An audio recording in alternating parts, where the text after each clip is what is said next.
Good day and welcome everybody. My name is Maren Moltan. I operate an independent website at abroadcom.net. And I'd like to direct your attention towards a few lawsuits which don't seem to receive any significant coverage, considering the fact that they're potentially slated to end the Canadian judiciary as we know it. Meanwhile, most of the attention and the resistance is on the court proceedings with Tamara Lich and Chris Barber.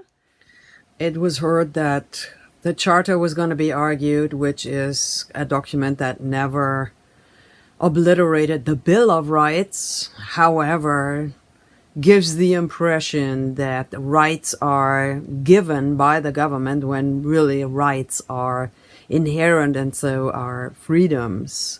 They are inalienable, and therefore people can argue that the charter is full of loopholes, because there's also a notwithstanding clause, meaning rights and freedoms can be suspended according to the charter. In the appropriate case, and that of course is an endless discussion whether or not it was appropriate, we've been through it, that is different in the Bill of Rights. Therefore, to me, it was strange anyways, hard to explain what the advantage would be to argue the Charter of Rights when the Bill of Rights is so much more powerful and it's still in place and still valid.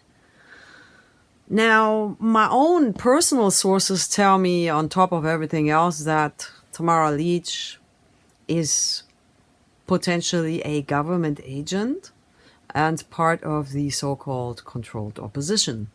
Now, you already know my position on controlled opposition. Some do it willingly for the pay. Some are just clumsy in front of the camera. Lots of it is trauma when people are awkward in public and they don't really know how to speak in public. A lot of that is trauma.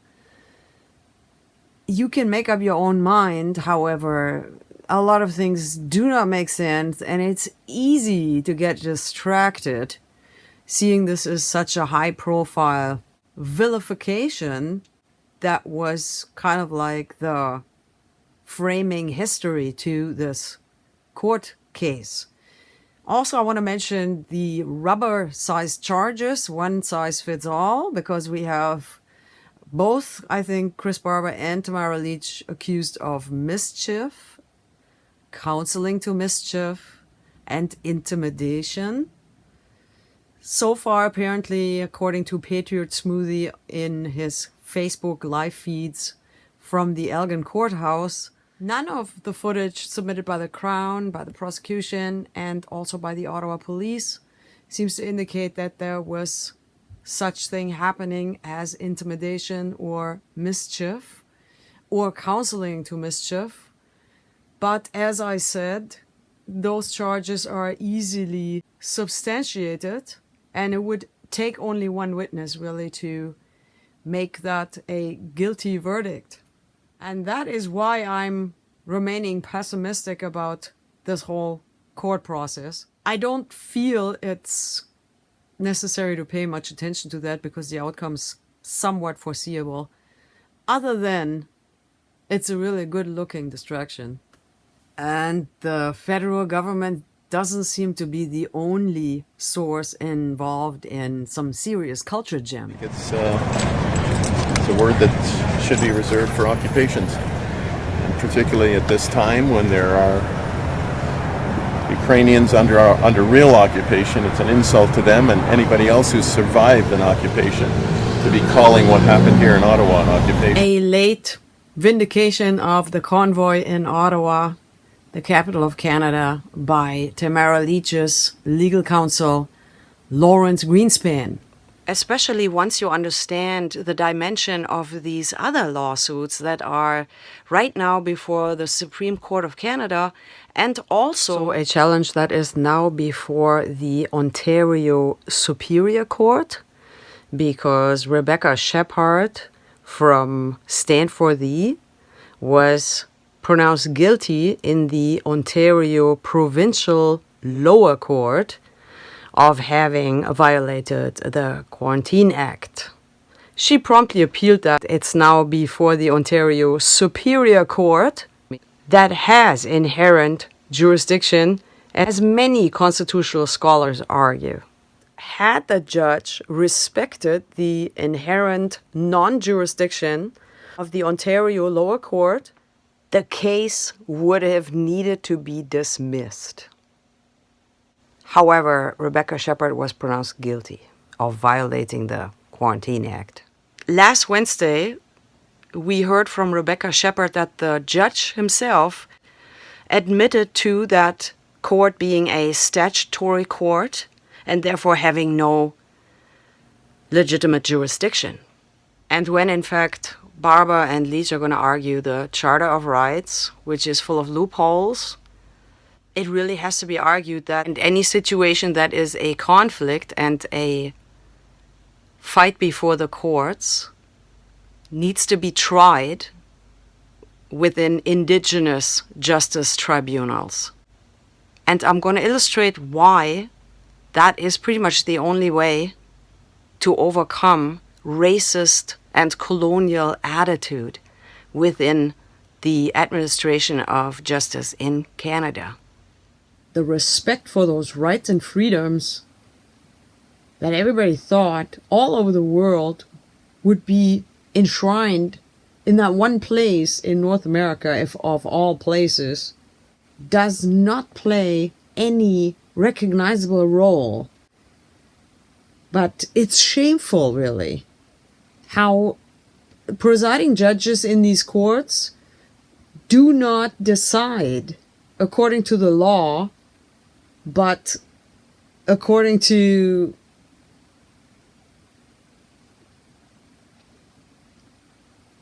what? The first question here, of course, obviously, how come the Ontario Court of Justice has no legitimacy and the Supreme Court of Canada has legitimacy, as there is many court decisions actually affirming Indigenous sovereign common law by the Supreme Court of Canada. In my nation, we have a fantastic Indigenous common law scholar. He also wrote 7 books on ancient Sumer and then wasn't too busy to win a multitude of Olympic medals.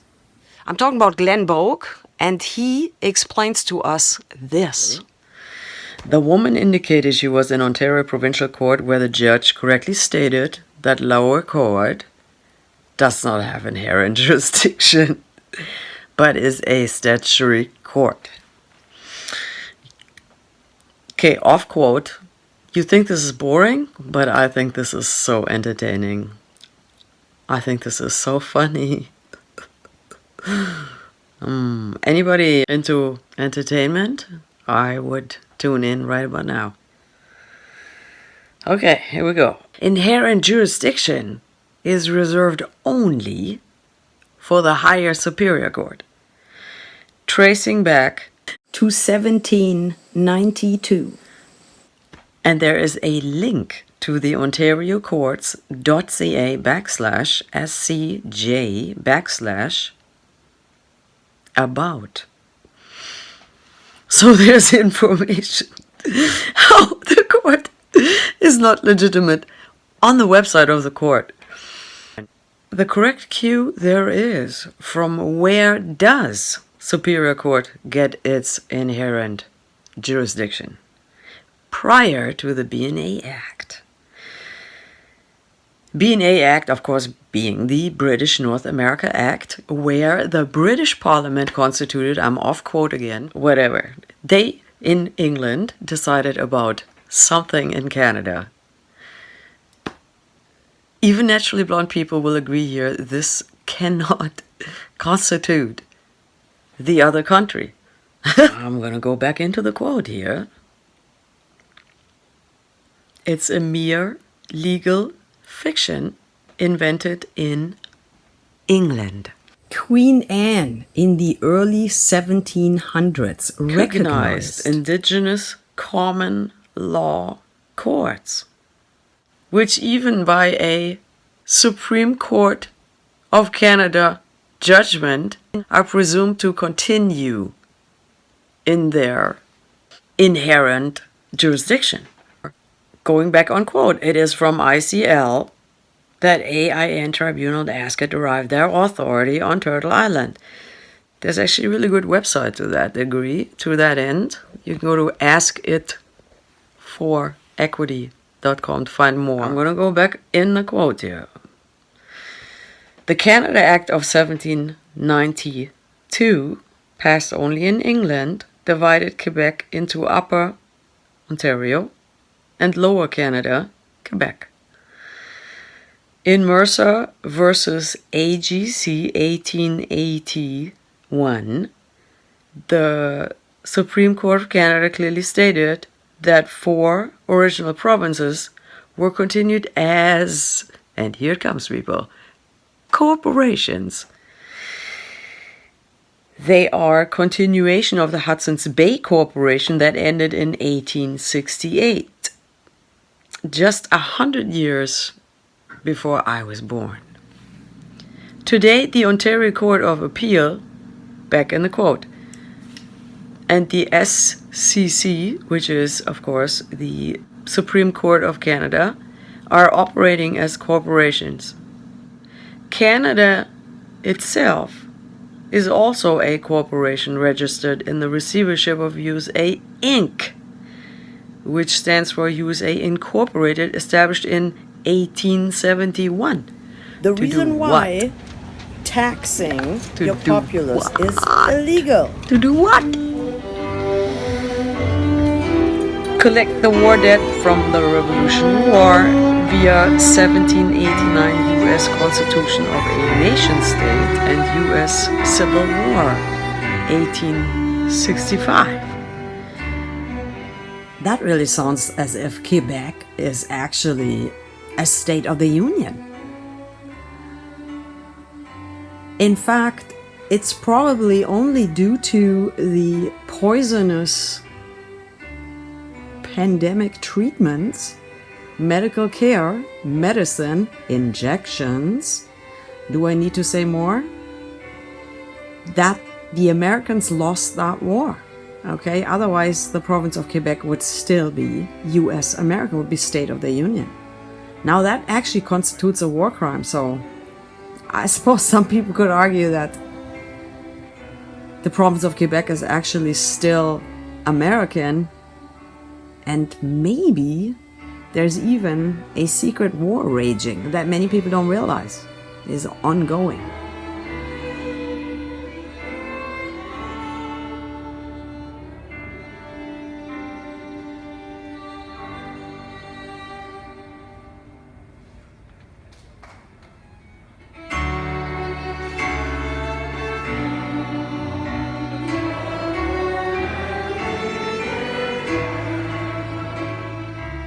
The fact is, at the time, people did not die from the disease. People died from the treatment. Sad story. I shouldn't be grinning here, but I guess I'm losing it, you know, at the parallels to the present times. The Parsons habeas is challenging the USA experiment. Jeremy King, Chief Wabisca, J.M. Paquin are all at the Supreme Court of Canada awaiting justice. You know, the important detail to slip in here really being, I believe it's Jean-Marc with a K, Paquin, is a detainee currently in Quebec, in the Quebec detention. And many people argue that he is unjustly imprisoned, and really, he is a political prisoner, wrongfully imprisoned. You find that strange? Anybody find that strange? That is really strange! Then you probably also wondered who Jeremy King is, and we have some more explanations of Glenn Bogue. Jeremy King is Newfoundland Mi'kmaq fighting versus the Federation of Newfoundland Indians Incorporated at the Federal Court of Appeal, where the Chief Justice asserted his Supreme Court of Canada-based arguments were frivolous, but stated no reasons. King appealed to the Supreme Court of Canada, asserting both courts in Ottawa are on unceded Métis land. ICL, of course, is the Indigenous common law, presumed to continue per Supreme Court of Canada in the Des Hotel case. And the fact a staff member felt free to mock a very serious Indigenous appeal that can end the Crown speaks volumes about the current Wagner-led court. I don't think C.J. McLachlan would have allowed that. And the real problem that I have is that it doesn't end there. Not only do the lower courts not have any inherent jurisdiction, and the judges do not respect that circumstance in their sentencing and their decision-making, it's also that the Superior Court of Ontario 2 years ago dismissed a very similar case where an Indigenous claimant argued his inalienable rights were infringed by all this scientifically unsubstantiated mandate circus. And that decision was made 2 years ago. I reported on that in my interviews with Michael Swinwood, and you can look all that up. Old stuff, really. And probably just some very recent episodes of that same old. See, this is what I'm trying to illustrate in this clip. This is why I started making this clip at all. Canada is, for some magical reason, not thought of as corrupt and managed to position itself on the foreign stage as a human rights champion when its own justice system cannot follow the law. Okay? It's really a lawless way of judging Canadians and Indigenous Turtle Islanders. That can't go on. That has to stop. That is not justice. The Supreme Court of Canada clerk, Miss Dupont, was taped on August 28, just about 4 days ago, laughing at the King versus King Charles appeal, which is asserting the binding effect of UNDRIP on all these corporate administrative courts. I want to insert something else because I don't know if any of you are old enough to remember the big discussions about the implications and adoption of the, what was that thing called? Some transatlantic treaty also in order to just obliterate sovereignty in jurisdiction in Canada in favor of these secret corporate courts that could deal business decisions without any recourse, without any way to appeal, without any transparency. The corporations pick the judges, blah, blah, blah, blah. It ended up, I kind of lost sight of it. I followed that quite some time. I know there was enormous resistance against that, and I'm sure a lot of people strong in the resistance today were already active in rejecting that and creating some publicity about what that actually entailed. But I think in the end the corporation just checked out that the whole thing was already in place. And then they didn't pursue that anymore because they didn't need to. I'm sorry, I'm just kind of losing it at the madness of it all.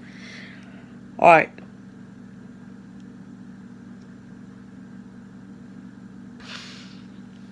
How did the Métis come about? And who are these people? Wabisca-Mukwa, for one, is a direct descendant of Jean Nicolet, who is basically the founding father, literally, of the tribe of the Métis. Because the Métis came about when mostly male settlers from the old world took Native American wives, North American wives and had children with each other, and also regularly, and here is your even more important detail if you so want, greatly misunderstood, especially enforcement seems to be very ignorant about this fact that the Métis traditionally always have adopted immigrants into their nation. That is how the Métis came about. In fact, the early male settlers would be adopted into the indigenous nations of the time. All of these people together own the place. They are the original owners of the place, and the Supreme Court acknowledged their rights in many different judgments. They have nothing. They have really nothing at all, and obviously, really goes unsaid, all the other indigenous peoples who were living here when the Métis started, they also own the land. Now, like we're hearing from Rebecca Shepherd last Wednesday, right after the court session, apparently paralegal Jane Scarf, also another really respectable person from what I understand, and I have met her one-on-one. We have done interviews together. She was forcefully removed from the courthouse in that session last Wednesday. Imagine. A small business owner. I'm 100% sure that she always paid her taxes even. And furthermore, it was alleged by the judge or the prosecution that people around Stanford were going to start a riot right there in the courthouse or something. I mean, it is at a level of absurdity that if anybody only live streamed out of these court sessions, well, today everybody's so numb, I don't know if that would shake the world, but I find that, I don't know what to say to that, it's so Nazi. It's so absolutely Nazi court. You know, I want to encourage you all to share this clip so this information gets out there and people understand better how sovereign they are and how much this regime has nothing on them, even the courts. You just stop doing the circus, you know. You just gotta say, listen, we're all in this together. I'm indigenous, but you're indigenous too. And instead of trespassing, you could actually share the land with me. And we all better off. We all be better off that way. You know, that's actually what Glenn Bogue taught me. To give this brilliant man credit one more time, he has been teaching a lot of other people. For example, Jason LaForce. He has been teaching me. He is on a bi-weekly Zoom call with the Asmin Nation. I encourage you all to get on that call. It's very informative. And you can get your invitation by sending an email via the website at askitforequity.com. Not only that, for only $200, you can apply to get an Indigenous Justice Tribunal on your case. Once you are a member of the Asmin Nation, you will also have access to scripts to argue your land rights with your municipality, to argue your travel rights with traffic enforcement. All of these everyday situations that you may encounter, you can fall back on scripts provided by professionals who have been arguing the matter for a long time, standing up for Indigenous justice and sovereignty. Okay, I don't like this formula, by the way. Challenge the USA experiment, because a lot of people think the USA experiment is that the people are in charge, and nobody is challenging that. All these arrangements are challenged by this process that is before the Supreme Court of Canada right now. And we're all waiting. I don't know how long it's been dragging on. It's been a long time. I've been following that, and I'm hearing, we're at the Supreme Court. But that seems to be like a dead end, like a brick wall. Because how can somebody decide about something that concerns their own legitimacy? Of course they're going to tell you, you're going to defend yourself like I tell you to defend yourself. Apparently that's exactly what Rebecca Shepherd heard in the Bastard Court of Ontario when she started arguing that the court has no legitimacy. The court has no jurisdiction because it's a bastard court. Right? It's like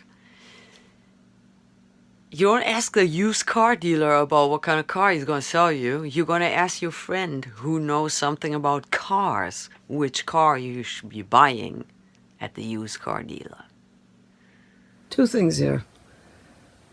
A judge of the Ontario Superior Court called all of these federally confirmed laws and regulations, the inalienable rights of every individual under UNDRIP, a frivolous thing, okay? A frivolous thing. And number two, in the Supreme Court lately, the Waitin Court, that judge tolerated court staff giggling over a serious Indigenous appeal that could potentially end the Crown the way we know it. Supreme Court of Justice clerk Miss Dupont was taped on August 28 laughing at the King versus King Charles appeal, which is asserting the binding effect of UNDRIP, which is, of course, the United Nations Declaration to the Rights of the Indigenous Peoples, on all these corporate administrative courts. You can't reform that. You just got to stop using that. We didn't need to have this transatlantic agreement because all of what we wanted was already in place, because, in fact, there is no people's courts other than the Indigenous courts. There is only corporate courts in Ontario, all right? That's probably why that whole thing was dropped. I can't get over it. It's so funny. All right.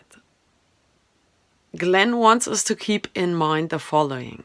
Keep in mind, Supreme Court Justice in R versus Hape in 2007 confirmed at para, in brackets 40, that the United Nations Declaration of 1970, that is 7-0, recognized the sovereign equality of all non-UN nations. So guess who is in Canada and is not a member in the United Nations? The Algonquin, the Mohawk, the Mi'kmaq, the Anishinaabe, Solutrean. My nation is definitely not a member of the United Nations. The Dene, they actually even recently wanted to quit the Corporation of Canada and commenced proceedings to that end. Yeah, we're talking about the Indigenous original owners of the place. They are all not UN.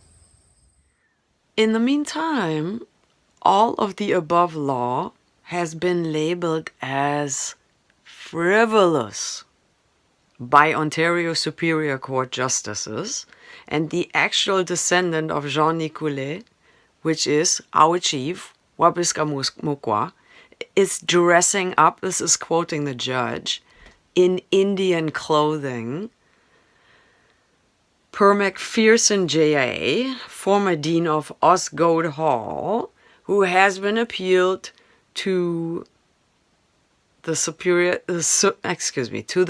Court of Canada since December 4th, 2022. let's pause here for a second. And even though it's painful, I just want to dissect this so everybody in the room can see this attitude for what it is. It's not only racism, it's really a colonial outlook, because it means them folks dressed in Indian clothing are not Indians in the heads of those people, in the mindless giggle of that court employee. There is no Indians. There is no tribes in North America. According to that attitude, they are all Canadian or US American now. They are just pretending to be Indians. That's why they are wearing Indian clothing. What is that? That is a denial. Okay? A denial of today's members of those tribes, as if they weren't there. So that is the same pain that residential school survivors are trying to forget. When people tell you your culture is nothing, your lifestyle is nothing, your know-how has no value, and worse, you have no know-how, because we're not teaching you your know-how. We took you from your parents so you wouldn't learn your own know-how. All the while, they're riding around with their motorboats on the lakes that belong to all of those tribes who canoed there and fished. It's like the Crown and all of its executives and employees are stuck in a maze, in a trance. And all they ever seem to be able to emulate out of that arrested development is oppression and a junkie-like addiction to control overreach, where the rights and freedoms play no significant role anymore.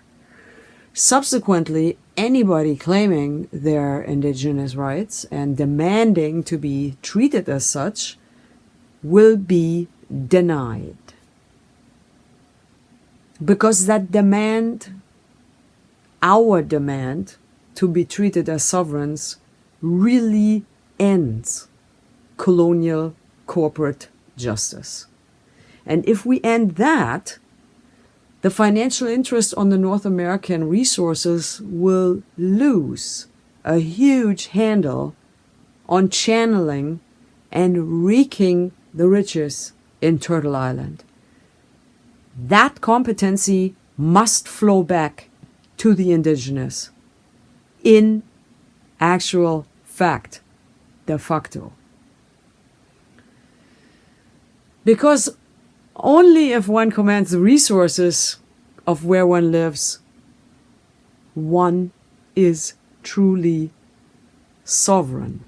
The least really in this exchange would be for the Crown to respect and acknowledge the existence of the undeniable right of that undeniable tribe and people, the Métis people. Till this day, without any accurate political representation. That's all we're trying to get. Some actual representation, not just a corporation giving us the crumbs. Now, not even that. You know, the crumbs of what the riches are of this continent, of this place, of this part of the continent. I have no words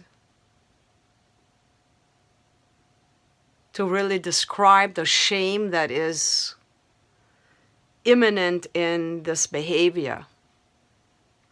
And it is, in fact, ample evidence, too much evidence right there, not to act on that and seek different justice altogether, instead of just us, as William Commander liked to say it. Thank you very much for listening. My name is Maren Moltan. I have an independent website at abroadcom.net. And if you like my content, please share, subscribe, and send me money. I'm going to promise you right now, I'm going to spend every single cent on women and drinking and making more videos like this. So if you send me money, you're making this world a much better place. And thanks so much. Catch you later.